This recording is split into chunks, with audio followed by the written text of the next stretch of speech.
मित्रांनो, मागच्या भागामध्ये आपण सामूहिक माहिती आणि असामूहिक माहिती सादरीकरणासाठी जे वेगवेगळ्या प्रकारचे आलेख वापरले जातात त्याच्याविषयी सविस्तर चर्चा केलेली आहे. आता या भागामध्ये आपण एक वेगळ्या प्रकारच्या आलेखाचा विचार करणार आहोत. तो आलेख म्हणजे प्रसामान्य संभव वक्र. आता प्रसामान्य हा जो शब्द आहे, प्रसामान्य म्हणजे सर्वसाधारण, सामान्य. ह्या सृष्टीमध्ये अनेक बाबी आहेत. प्राणी, वनस्पती, सजीव, निर्जीव अशा अनेक गोष्टी आहेत. आणि आपण मानवाचा जर विचार केला तर या मानवाची पण अनेक प्रकारची गुणवैशिष्ट्ये आहेत. तर ह्या ज्या सगळ्या बाबी आहेत, या बाबींचं वितरण जे आहे ते वितरण फार चमत्कारिक आहे. त्या वितरणाविषयीच आपण आता या ठिकाणी चर्चा करणार आहोत. एक उदाहरण आपण या ठिकाणी घेऊ की समजा माणसाची उंची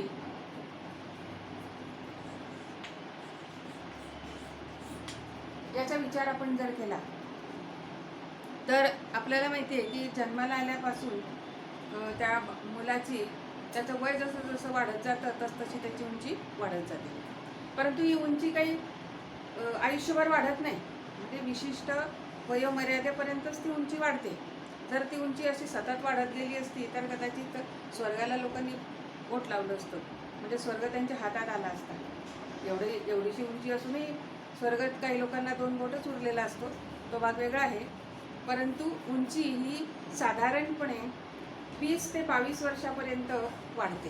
मुलगा असो किंवा मुलगी असो, त्याच्या उंचीच्या वाढीचं वय साधारणपणे 20, 21 किंवा 22 अशा प्रकारे यापर्यंत ते असतं. आणि त्याच्यानंतर मग उंची वाढायची थांबते. समजा एका संशोधकाने किंवा एका व्यक्तीने 22 वर्षावरील व्यक्तींची उंची मोजली. याच्यामध्ये काही पुरुषही असतील आणि काही स्त्रियाही असतील. उंची मोजली आणि ते जे मोजमाप केल्यानंतर त्याने त्याचं अवलोकन केलं तर त्याला असं दिसतं की साधारणपणे समजा आपण जर विचार केला उंचीच्या बाबतीमध्ये तर आपल्याला असं दिसेल की 150 सेंटीमीटर ते 160 सेंटीमीटर याच्या दरम्यान उंची असलेल्या व्यक्ती जास्त असतात. मात्र 150 पेक्षा कमी उंची असलेले जे लोक असतात ते अल्प असतात. त्याचप्रमाणे 160 सेंटीमीटरपेक्षा जास्त उंची असणाऱ्यांचं प्रमाण सुद्धा अल्प असतं. म्हणजे सर्वसाधारण उंची जी आहे ती या 150 सेंटीमीटर ते 160 सेंटीमीटरच्या दरम्यान असते. तर ही जी प्रवृत्ती आहे या प्रवृत्तीलाच प्रसामान्य प्रवृत्ती असं म्हणतात. म्हणजे सर्वसामान्य असण्याची जी संभाव्यता ज्या वक्राने दर्शवली जाते तो वक्र म्हणजेच प्रसामान्य संभव वक्र. आणि आता समजा त्या व्यक्तीने उंचीचं मापन केलेलं आहे अनेक व्यक्तींचं. समजा 10,000, 12,000, 11,000 अशा लोकांच्या उंचीचं मापन केलं आणि त्याचा आलेख काढला. तर तो आलेख कसा येतो?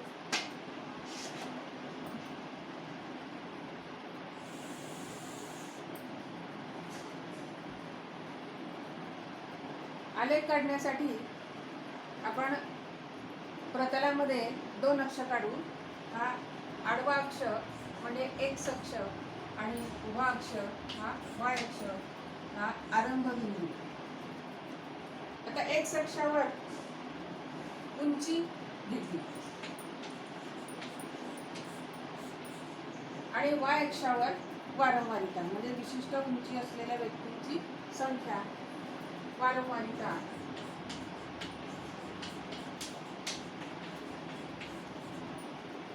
आणि वक्र काढला तर तो वक्र अशा पद्धतीने येतो.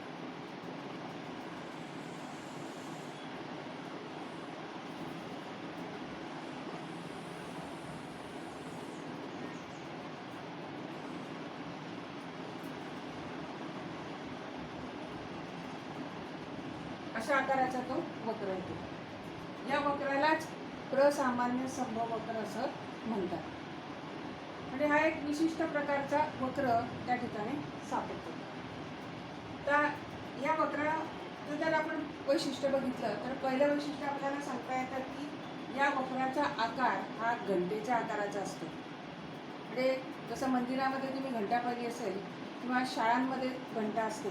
आता घंटेचं स्वरूप बदललेलं आहे, पण मंदिरामध्ये घंटा जी असते ती या अशाच आकाराची असते. तर या वक्राचा आकार हा घंटेच्या आकारासारखा असतो. त्याच्यानंतर याचं दुसरं वैशिष्ट्य असं आहे की या वक्रामध्ये केंद्रीय प्रवृत्तीची जी परिमाण आहेत, आपल्याला माहिती आहे की केंद्रीय प्रवृत्तीची 3 परिमाण आहेत, मध्यमान, मध्यांक आणि बहुलक. तर या तीनही परिमाणांची किंमत सारखीच असते. म्हणजे प्रसामान्य समवक्रामध्ये मध्यमान बरोबर मध्यांक बरोबर बहुलक असतं. आता या वक्रामध्ये आपण याचं निरीक्षण केलं तर हा एक सर्वोच्च असा बिंदू आहे. या बिंदूतून जर आपण या एक्स अक्षाला लंब टाकला तर हा लंब ज्या बिंदूमध्ये या एक्स अक्षाला मिळतो त्या ठिकाणी आपण जर पाहिलं तर या ठिकाणी या केंद्रीय प्रवृत्तीच्या तिन्ही परिमाणांच्या किमती केंद्रित झालेल्या असतात. म्हणजे या ठिकाणी मध्यमान, मध्यांक आणि बहुलक हे आलेले असतात, एकाच बिंदूवर आलेले असतात. नंतर हा जो वक्र आहे हा ॲसिम्प्टॉटिक आहे. म्हणजे हा वक्र एक्स अक्षाकडे झुकतो. या लंबाच्या डाव्या बाजूच्या भागाचं जरी निरीक्षण केलं तरी हा वक्र एक्स अक्षाकडे झुकतोय. उजव्या बाजूचा भागही एक्स अक्षाकडे झुकतोय, परंतु तो एक्स अक्षाला कधीही मिळत नाही.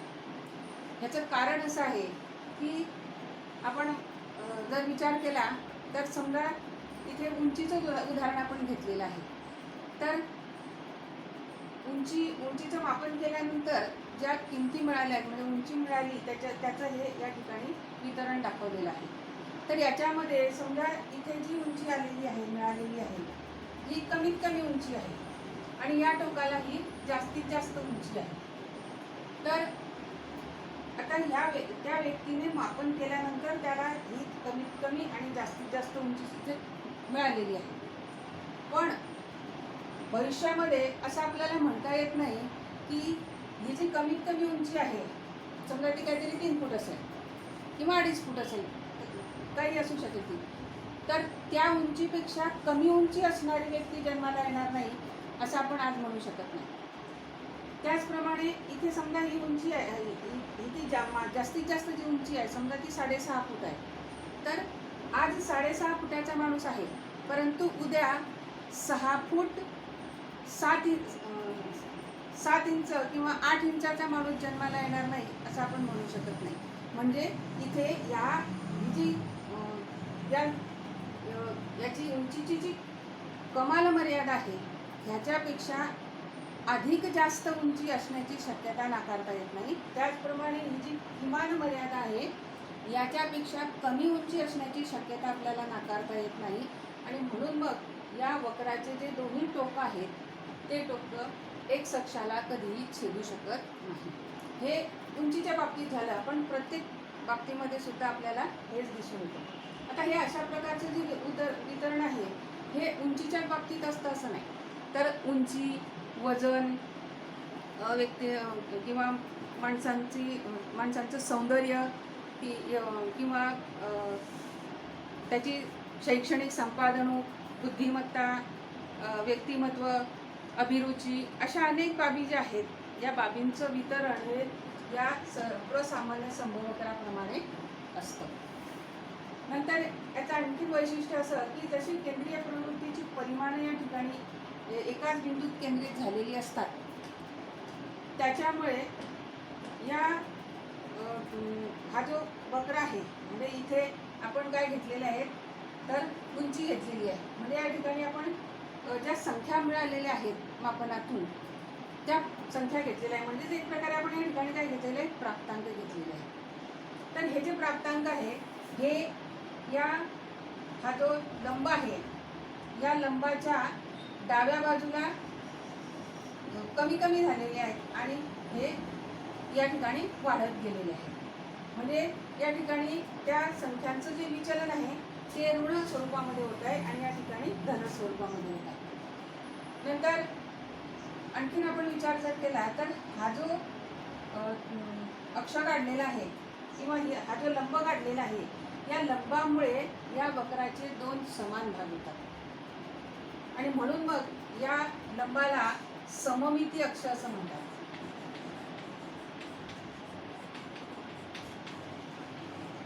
म्हणजे या वक्राचा हा सममिती अक्ष आहे.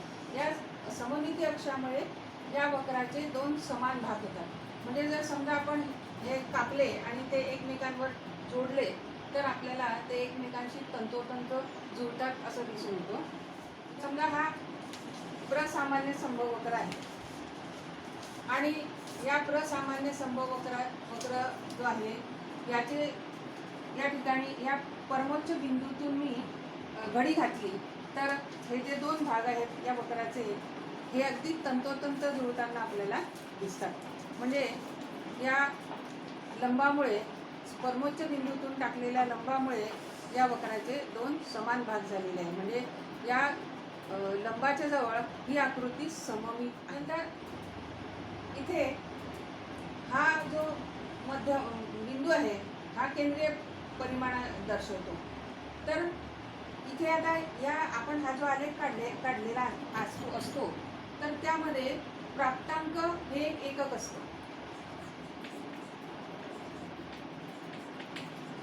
पण आता या प्राप्तांकांचं डाव्या बाजूला विचलन झालेलं आहे, त्याचप्रमाणे या अक्षाच्या उजव्या बाजूला पण विचलन झालेलं आहे आणि म्हणून ह्याचं एकक आपल्याला प्रमाण विचलनामध्ये घेता येतं. प्रमाण विचलन हे आपण या स्मॉल सिग्माने दर्शवू. तर या स्मॉल सिग्माने दर्शवल्यानंतर असं लक्षात येतं की या वक्राने साधारणपणे -3 सिग्मा ते +3 सिग्मा एवढं अंतर व्यापलेलं असतं. म्हणजे याचं जे क्षेत्रफळ आहे ते क्षेत्रफळ -3 सिग्मा ते +3 सिग्माच्या मध्ये येत असतं.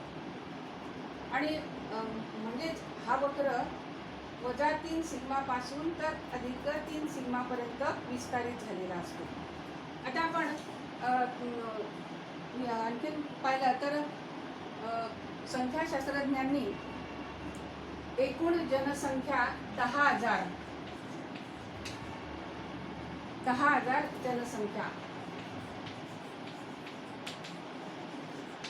विचारात घेऊन काही गुणवैशिष्ट्यांचं मापन केलं आणि त्याच्यावरून हा वक्र काढत गेले. तर त्या वक्रामध्ये जे क्षेत्रफळ आहे ते क्षेत्रफळ एक विशिष्ट प्रकारचं येतं असं त्यांच्या लक्षात आलं.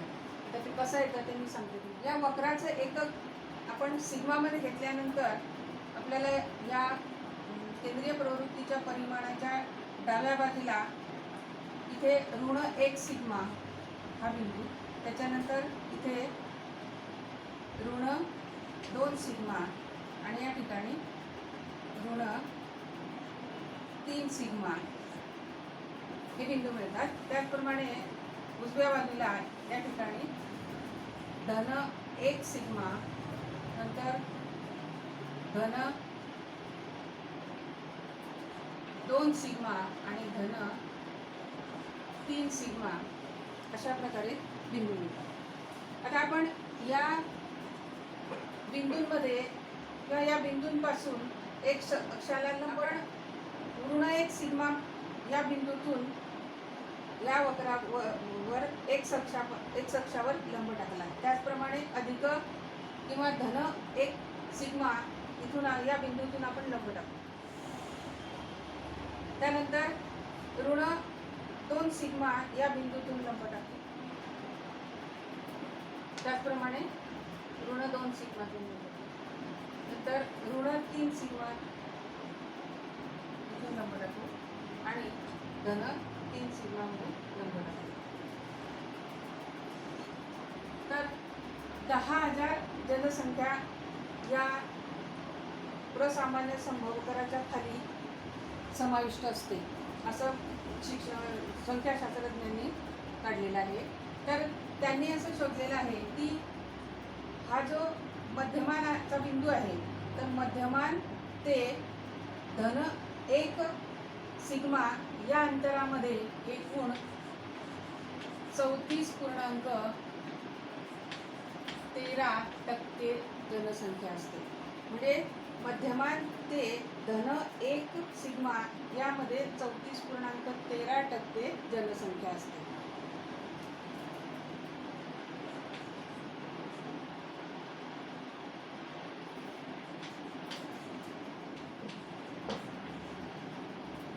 त्याच्यानंतर धन 1 सिग्मा ते धन 2 सिग्मा या अंतरामध्ये 13.59% जनसंख्या असते. धन 1 सिग्मा ते धन 2 सिग्मा या अंतरामध्ये 13.59% जनसंख्या असते. आणि धन 2 सिग्मा ते धन 3 सिग्मा या अंतरामध्ये 2.15% जनसंख्या असते. म्हणजे धन 15% एवढ्या केसेस किंवा एवढी जनसंख्या या ठिकाणी या क्षेत्रामध्ये वाढलेली असते. आता हा वक्र सममित असल्यामुळे या ऋण 1 सिग्मा ते मध्यमान यामध्ये 34.13% येते. त्याचप्रमाणे ऋण 2 सिग्मा ते ऋण 2 सिग्मा ते ऋण 1 सिग्मा या अंतरामध्ये 13.59% जनसंख्या येईल. आणि ऋण 3 सिग्मा ते ऋण 2 सिग्मा या क्षेत्रामध्ये 2.15% जनसंख्या असेल. अशा प्रमाणे या जनसंख्येचं वितरण या प्रसामान्य संभाव्यक्रमामध्ये झालेलं दिसून येतं.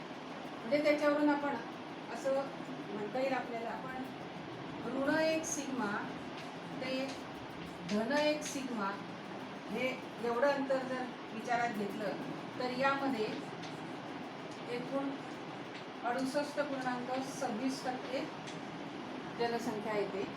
त्याच्यानंतर ऋण 2 सिग्मा ते धन 2 सिग्मा या अंतरामध्ये 95.44% जनसंख्या येते. ऋण 3 सिग्मा ते धन 3 सिग्मा या अंतरामध्ये 99.74 केसेस येतात. अशा पद्धतीने जनसंख्येचं वितरण या प्रसामान्य संभाव्यक्रमाच्या खाली झालेलं असतं. त्यानंतर या वक्राच्या बाबतीमध्ये आपण जर विचारात घेतलं तर 95% जनसंख्या जी आहे ही 95% जनसंख्या येते ती मध्यमान ते धन किंवा ऋण 1.96 सिग्मा या अंतरात. म्हणजे 1.96 साधारणपणे या ठिकाणी येऊ शकतो तो बिंदू. इथे धन 1.96 आणि या ठिकाणी ऋण 1.96 हा बिंदू येईल. तर या एवढ्या अंतरामध्ये 95% केसेस येतात. त्याचप्रमाणे आपण जर ऋण 2.58 सिग्मा ते धन 2.58 सिग्मा हे अंतर जर घेतलं तर या अंतरामध्ये एकूण 99% केसेस येतात. आता ह्या गोष्टी विचारात घेण्याचं कारण असं की ज्या वेळेला एखादी व्यक्ती संशोधन करते तर त्या संशोधनामध्ये त्याचे निष्कर्ष सारखे येण्याची जी संभाव्यता आहे ती संभाव्यता त्याला त्याच्या संशोधन निष्कर्षांना बळकटी आणण्यासाठी उपयोगात आणावी लागते. त्याला लेवल ऑफ सिग्निफिकन्स म्हणजे सार्थकता स्तर असं म्हणतात. आणि ते 2 सार्थकता स्तर या ठिकाणी विचारात घेतले जातात. एक 95% स्तरावरचा आणि एक 99% स्तरावरचा. तर त्यावेळेला ह्या मर्यादा विचारात घ्याव्या लागतात. म्हणजे 95% ज्या केसेस आहे ह्या धन ऋण 1.96 सिग्मा या अंतरात येतात. आणि 99% शक्यता ह्या ऋण 2.58 सिग्मा ते धन 2.58 सिग्मा या दरम्यान येत असतात. तर अशा पद्धतीने हा जो वक्र आहे या वक्राची ही वैशिष्ट्ये आपल्याला दिसतात. त्याचप्रमाणे या वक्राचं समीकरण आपल्याला किंवा हा वक्र समीकरणाच्या सहाय्याने सुद्धा व्यक्त करतो.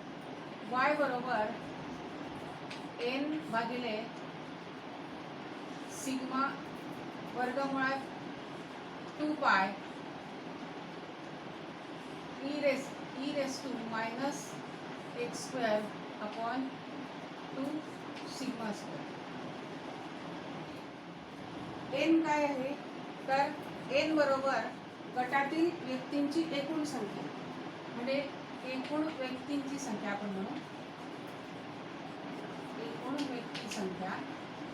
त्याच्यानंतर पाय आणि ई हे दोन, पायची किंमत आहे 3.1416 आणि ईची किंमत आहे 2.7184.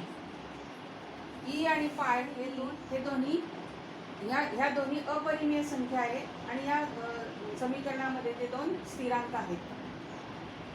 आणि हा सिग्मा म्हणजे ते जे वितरण प्रसामान्य संभवताचं त्याचं प्रमाण विचलन आहे.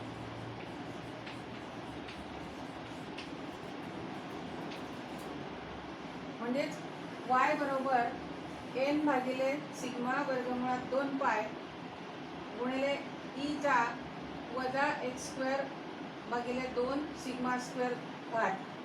या ठिकाणी n बरोबर गटातील एकूण व्यक्तींची संख्या, पाय हा स्थिरांक आहे याची किंमत असते 3.1416 आणि ई हा सुद्धा एक्सपोनेन्शियल हाही स्थिरांक आहे त्याची किंमत असते 2.7184. ह्या दोन्ही अपरिमेय संख्या आहेत आणि हा सिग्मा म्हणजे त्या वितरणाचं प्रमाण विचलन आहे. तर या समीकरणावरून आपल्या असं लक्षात येतं की y म्हणजे या y अक्षावरची किंमत आणि x म्हणजे x अक्षावरची किंमत. म्हणजे समजा एखादा बिंदू जर आपण घेतला तर त्याचे कोऑर्डिनेट जर आपण लिहितो x किंवा निर्देशांक आपण लिहितो x कंसामध्ये x स्वल्पविराम y. तर म्हणजे हे समीकरण आपल्याला असं दर्शवतं की समजा तुम्हाला x किंवा y यांच्यापैकी एखादी किंमत माहीत असेल तर दुसरी किंमत काढता येते. म्हणजे समजा तुम्हाला x माहीत असेल तर त्याच्यावरून y हा निर्देशांक काढता येईल किंवा y माहीत असेल तर त्याच्यावरून तुम्हाला x निर्देशांक काढता येतो. म्हणजे ह्या अक्षावर आपण ज्या किमती घेतो तर x अक्षावरच्या किमती म्हणजे त्या संबंधित बिंदूचा x निर्देशांक आणि y अक्षावरच्या किमती म्हणजे त्या संबंधित बिंदूचा y निर्देशांक. अशा पद्धतीने या वक्राचं हे समीकरण दर्शवलं जातं. नंतर या वक्राच्या बाबतीमध्ये सांगायचं म्हणजे हा वक्र कोणी शोधला आहे किंवा कोणी या वक्राची संकल्पना मांडली तर जे दोन शास्त्रज्ञ होते, लाप्लास आणि दुसरा गॉस. लाप्लास आणि गॉस हे दोन्ही शास्त्रज्ञ होते. हे त्यांचे वेगवेगळ्या पद्धतीने ते काम करत होते. त्यांचा एकमेकांशी संबंध नव्हता. ते भौतिकशास्त्र आणि खगोलशास्त्रामध्ये संशोधन करत असताना ते जे वेगवेगळे प्रयोग करत होते त्या प्रयोगांमध्ये त्रुटी येत होत्या, म्हणजे त्याला एक्सपेरिमेंटल एरर म्हणतात. तर त्या एक्सपेरिमेंटल एररवर ते काम करत होते आणि त्यांनी अनेक प्रयोग केल्यानंतर त्यांना जे या प्रयोगातील त्रुटी मिळाल्या म्हणजे एक्सपेरिमेंटल एरर मिळाले आणि त्या एररचा त्यांनी आलेख काढला तर तो आलेख त्यांना अशा पद्धतीचा या प्रसामान्य समवक्राचा मिळाला आणि त्यांनीच या वक्राचं नॉर्मल प्रॉबॅबिलिटी कर्व असं नामकरण केलेलं आहे. आणि एक्सपेरिमेंटल एरर शोधून त्यांनी वक्र काढला म्हणून काही वेळेला या वक्राला कर्व ऑफ एरर असं सुद्धा म्हणतात. म्हणजे त्रुटींचा वक्र असं सुद्धा म्हटलं जातं. आणि याला जसं आपण नॉर्मल प्रॉबॅबिलिटी कर्व म्हणतो त्याचप्रमाणे लाप्लास आणि गॉस, पण गॉसच्याच स्मरणार्थ याला गॉसियन कर असं सुद्धा म्हटलं जातं. तर अशा प्रकारे या प्रसामान्य संभवकराची काही वैशिष्ट्ये या ठिकाणी आपण चर्चिले. आता प्रत्येक वेळेला जे मोजमाप म्हणजे एखाद्या गोष्टीचं मोजमाप केल्यानंतर प्रत्येक वेळेला आपल्याला जे वितरण मिळेल ते याच पद्धतीचं मिळतं असं नाही, तर त्याच्यामध्ये काही विचलन झालेलं आपल्याला दिसून येतं. तर त्या विचलनाविषयी आपण पुढच्या भागामध्ये